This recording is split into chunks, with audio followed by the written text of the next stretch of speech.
Kenapa tidak Bismillahil Jabbaril Mutakabbir? Kenapa tidak Bismillahil Qawiyil Matin? Kenapa Bismillahirrahmanirrahim?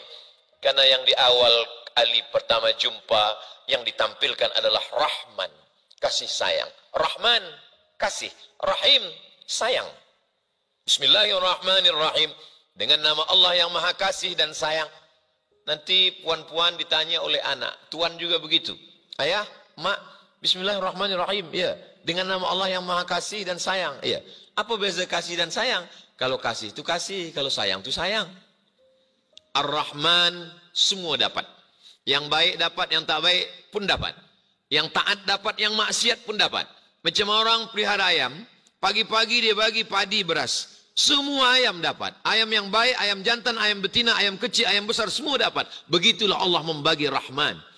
Tapi kemudian ada yang dapat Rahim. Rahim hanya orang beriman saja. Makanya kalau kita baca ayat Ghafurur Rahim, tak ada Ghafurur Rahman. Karena Ghafur, ampunan Allah, hanya diperolehi oleh orang yang dapat Rahmannya saja. Bismillahirrahmanirrahim. Selepas itu Alhamdulillah. Segala puji hanya milik Allah subhanahu wa ta'ala. Ustaz Abdul Somad kalau sudah sampai ke Brunei Darussalam, Masya Allah, Tabarakallah. Yang memanggil, yang menghimbau, yang menyebutnya adalah yang mulia, yang berhormat, Pihin, Datuk-Datuk, Datin-Datin, yang kami muliakan Ustaz Abdul Somad, Profesor, Syekh, Doktor, PhD, Datuk, semua. Satu lagi tinggal yang belum, almarhum. Semua sudah disebutkan. Tapi bagaimana supaya melembutkan hati kita? Kita katakan Alhamdulillah. Semua ini milik Allah. Dia pinjamkan sikit saja kepada saya sebelum kematian datang. Kita pakai. Selepas itu nanti balik lagi kepada Allah. Alhamdulillahi Rabbil Alamin. Wahlul 'uqdatam min lisani yafqahu qawli. Yang berhormat Pehin Udana Khatib Datuk Paduka Sri Setia Ustaz Haji Awang Badruddin bin Pengarah Datuk Paduka Haji Awang Uthman, Menteri Hal Ehwal Ugama dan Datin. Yang berhormat Haji Awang Sulaiman bin Haji Nasir, Ahli Majlis Mesyuarat Negara. Yang mulia Ustaz Haji Abdul Rajid bin Haji Muhammad Saleh, Pengarah Pusat Dakwah Islamiyah.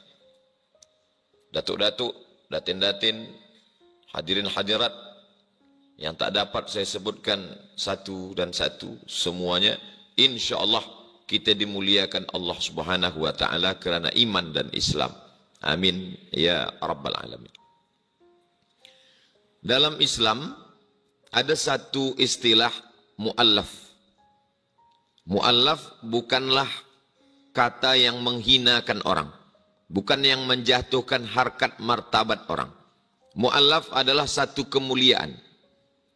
Muallaf dari segi harta, dia mendapatkan 1/8 daripada zakat. Innamas sadaqatu lil fuqara wal masakin wal amilina 'alaiha wal muallafati qulubuhum. Dia nama yang keempat. Wal gharimin wa fi sabilillah wa ibnis sabil. Begitulah dia dimulakan harta. Maka ketika Nabi Muhammad SAW sampai ke kota Makkah Al-Mukarramah, lalu kemudian mereka beramai-ramai masuk Islam. Sebagaimana disebutkan dalam Al-Quran, "Idza jaa nasrullahi wal fath wa ra'aitan nasa yadkhuluna fi dinillahi afwaja." Mereka berbondong-bondong beramai-ramai masuk Islam. Satu di antara yang masuk Islam pemimpinnya adalah Muawiyah. Di antaranya ayah daripada Muawiyah yaitu Abu Sufyan. Nabi memberi Abu Sufyan 100 ekor unta. Dan siapa saja yang masuk ke rumah Abu Sufyan, kata Nabi, "Man dakhala baita Abi Sufyan fahuwa amin." Siapa yang masuk ke Ka'bah, aman. Siapa yang masuk ke Masjidil Haram, aman. Dan siapa yang masuk ke rumah Abu Sufyan, dia pun juga aman. Maka dalam Islam, mu'allab dimuliakan, dihormati. Itu dari segi masalah harta. Bagaimana pula dengan catatan dosa? Orang yang mu'allaf masuk Islam, maka dia bersih, tak ada dosa. Jadi kalau dibandingkan Ustaz Abdul Somad dengan mu'allaf, maka lebih mulia lagi mu'allaf. Karena mu'allaf tak ada dosa. Ustaz Somad, dosa tak terhitung lagi, banyak betul. Man kasura kalamuhu kasura saktuhu. Siapa yang banyak cakapnya, dialah yang paling banyak dosanya. Maka di antara kita ini semua, saya yang paling banyak dosa sebab banyak cakap. Mudah-mudahan Allah mengampuni segala silap salah saya. Tentang masalah nama, mu'allaf. Mu'allaf diambil dari kata allafa yu'allifu. Seorang yang menulis buku disebut dengan mu'allif. Karena dia mengumpulkan dalil, Quran, hadis, ijma', qiyas, syar'u man qablana, saddu zara'i, qaulus sahabi, istihsan, istishab, urf. Disatukannya menjadi satu. Maka mu'allaf adalah orang yang tercerai berai jauh, lalu dia disatukan lagi ke dalam Islam. Mu'allaf mengandung makna, kalau ada sesuatu yang liar, maka dia dijinakkan disebut dengan alif. Maka mu'allaf, mungkin dia selama ini jauh, maka dia didekatkan lagi kepada Allah Subhanahu wa ta'ala. Disebut dengan mu'allaf. Mu'allaf juga bermakna yang dilembutkan hatinya. Maka cara melembutkan hatinya dengan kata-kata yang baik, dengan 100 ekor unta, dengan kemuliaan dan kebaikan-kebaikan, sehingga lembutlah hatinya. Kalau ada orang merasa dirinya rendah, hina, karena dia mu'allaf, maka sesungguhnya kita semua, ayah kita, datuk kita, moyang kita ke atas, sesungguhnya mereka juga adalah orang yang mu'allaf. Kitab yang paling tinggi dalam Islam hadis adalah kitab Sahih Al-Bukhari. Sahih Bukhari itu ditulis oleh seorang ulama bernama Muhammad bin Ismail bin Ibrahim bin Al-Mughirah bin Bardizbah. Bardizbah mu'allaf, orang Persia yang masuk Islam. Lalu kemudian bagaimana dengan istri Nabi? Istri Nabi disebut dengan Ummahatul Mu'minin. Mereka adalah mu'allaf. Di antaranya adalah seorang perempuan. Nama ayahnya Huyai. Nama datuknya Akhtab. Perempuan itu bernama Sofiyah. Suatu malam dia bermimpi memangku bulan. Kemudian dia bercerita kepada ayahnya. Wahai ayahku Huyai, malam tadi saya bermimpi melihat bulan turun dan saya memangku bulan. Huyai menampar Sofiyah sehingga keluar darah dari tepi bibirnya. Karena orang Yahudi tahu mentakwilkan mimpi. Makna bulan itu adalah Nabi Muhammad sallallahu alaihi wasallam. Memangku bulan berarti menikah dengan Nabi Muhammad sallallahu alaihi wasallam. Jadi kalau ada tuan-tuan mimpi memangku bulan, kalau tuan mimpi tentu dia tak cerita. Kalau puan yang bermimpi itu banyak istighfar sikit. Lalu kemudian apa yang terjadi? Rupanya takdir Allah itu terlaksana juga. Maka Sofiyah masuk Islam walaupun ayahnya tak masuk Islam. Itu maknanya Nabi SAW punya istri yang mu'allaf dan mertua dia tidak Islam.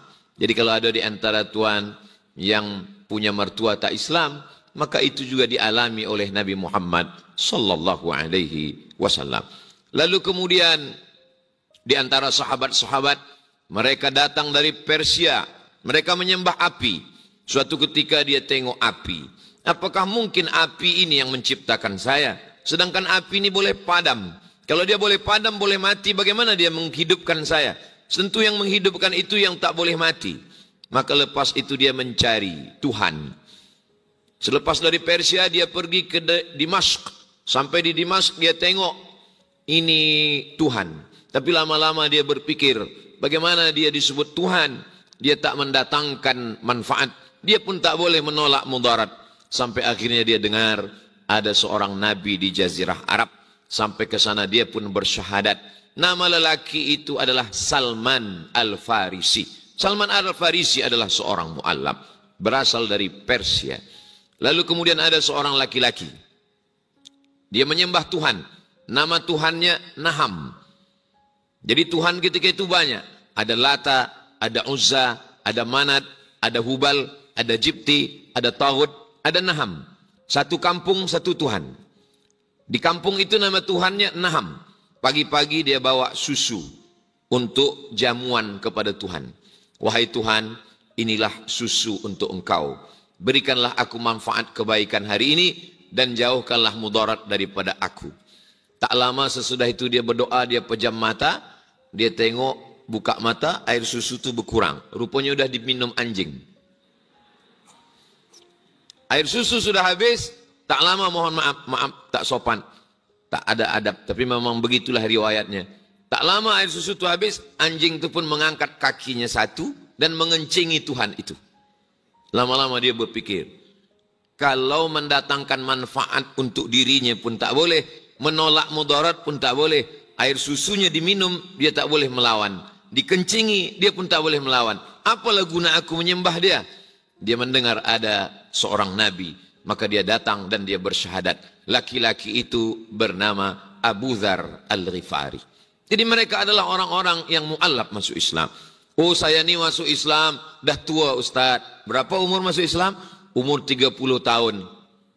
Nabi SAW mendapatkan wahyu berumur 40 tahun. Abu Bakar dengan Nabi beza umurnya 2 tahun. Bila Nabi mendapatkan wahyu umur 40, maknanya Abu Bakar Siddiq masuk Islam umur 38 tahun. Dia mu'allaf umur 38 tahun. Ketika Nabi berumur 25 tahun, menikah dengan Khadijah berumur 40 tahun. Jadi kalau 40 tahun, selepas itu umur 40 tahun Nabi, lalu kemudian Khadijah berarti berumur 55 tahun. Maka Khadijah masuk Islam berumur 55 tahun. Tidak ada kata hina, sebab mereka dimuliakan Allah Subhanahu wa taala. As-sabiqunal awwalun, mereka yang dulu masuk Islam, minal muhajirin, dari kalangan muhajirin, wal ansar, dan orang-orang yang menolong Nabi dari kota Al-Madinah Al-Munawwarah. Semua orang yang ada di Madinah, mereka adalah mu'allaf, karena mereka masuk Islam selepas mereka besar, selepas mereka. Memang ada beberapa sahabat Nabi yang tak mu'allaf, sebab ayahnya sudah Islam. Abdullah bin Abbas, Abdullah bin Umar, Abdullah bin Zubair bin Al-Awwam, Abdullah bin Amr bin As. Ini tidak mu'allaf. Tapi sebagian besarnya lagi, sahabat Nabi itu adalah mu'allaf. Mu'allaf bukan kehinaan. Mu'allaf bukan penghinaan. Mu'allaf bukan kerendahan. Mu'allaf adalah penghormatan. Orang yang dipilih oleh Allah untuk menjadi umat Nabi Muhammad sallallahu alaihi wasallam. Datuk-datuk nenek moyang saya pun berawal dari mu'allaf. Saya, ibu saya, atuk saya tak tahu yang generasi yang keberapa yang masuk Islam. Tapi kalau ditengok-tengok dalam nasab-nasab yang saya tengok, yang mereka tulis dalam biografi Syekh Abdul Rahman, datuk dari ibu saya.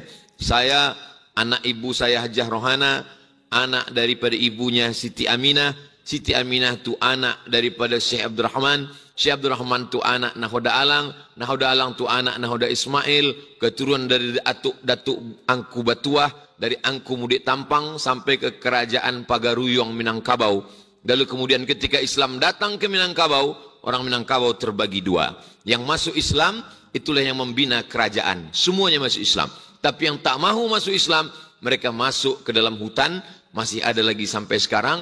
Itulah suku Talang, itulah dia suku Sakai, itulah dia orang-orang yang masuk ke dalam hutan. Dan hari ini saya buatkan satu program, setiap 6 bulan sekali saya masuk ke dalam hutan menyampaikan dakwah Islam. Maknanya apa? Nenek moyang kami dulu pun juga adalah bersyahadat, yang sebelumnya menyembah batu, menyembah kayu, menyembah macam-macam, semua disembah. Akhirnya kita diajarkan untuk menyembah la ilaha illallah Muhammadur Rasulullah sallallahu alaihi wasallam. Apakah kita memindahkan orang dari satu agama kepada agama Islam? Tidak begitu. Sebenarnya kita tidak memindahkan orang dari satu agama kepada agama Islam. Kita hanya mengembalikan kepada asal muasal. A'udzubillahi minasyaitonirrajim. Wa idz akhadha rabbuka min bani adama min zuhurihim dzurriyyatahum. Ingatlah ketika Allah mengambil perjanjian dari anak cucu keturunan Adam. Ketika itu Allah mengambil persaksian. Saya, Pihin, Datuk, Datin, saudari-saudara saya mu'allaf. Waktu itu ruh kita semua dikumpulkan Allah. Belum ada darah, belum ada daging, belum ada kulit, belum ada kuku, belum ada bulu.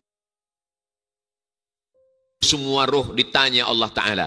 Alastu bi rabbikum. bukankah aku ini Rabb kamu? Bukankah aku ini Tuhan kamu? Semua kita menjawab dengan satu jawaban. Qalu bala syahidna. Kami bersaksi, engkaulah Rabb kami. Malang tak dapat ditolak, untung tak dapat diraih. Ada yang rohnya masuk ke dalam perut orang Islam, maka ketika lahir, ayah dia Islam, mak dia Islam, tinggal di negeri Islam, senang saja, tak ada perjuangan. Tapi ada orang-orang yang ditakdirkan Allah masuk ke dalam rahim orang yang tak Islam, ayah tak Islam, negeri tak Islam, tapi kemudian dia berfikir, kemudian dia mencari, dia mendengar, dia melihat, dia membaca, sampai akhirnya terbuka pintu hidayah. Perjuangan dia berat, terusir, terhalau. Banyak sekali pertanyaan-pertanyaan yang datang kepada Ustadz Abdul Somad, yang bila pertanyaan itu pertama kita baca, nampak-nampaknya dia macam nak menguji Ustadz Abdul Somad. Ustadz Abdul Somad, ya, apa hukumnya sembahyang dalam gelap? Kata saya, sembahyang dalam gelap, kenapa awak tak padam lampu, kenapa tak hidupkan? Sebab bila saya terangkan, saya takut. Sebab ayah saya tak Islam, mak saya tak Islam. Saya diam-diam masuk Islam, saya dalam bilik, saya kunci pintu, saya sembahyang. Sembahyang gelap, sah. Kenapa awak tak tunjukkan awak Islam? Kalau saya tunjukkan saya Islam, saya akan dihalau, saya akan susah, saya tak boleh sekolah. Lama saya merenung, begitulah perjuangan dia. Mereka jauh lebih mulia daripada saya. Saya lahir, mak saya muslimah, ayah saya Islam, negeri saya Islam. Saya belajar di pondok, saya belajar agama Islam. Hampir tak ada perjuangan. Tapi mereka adalah orang-orang yang luar biasa memperjuangkan keislamannya.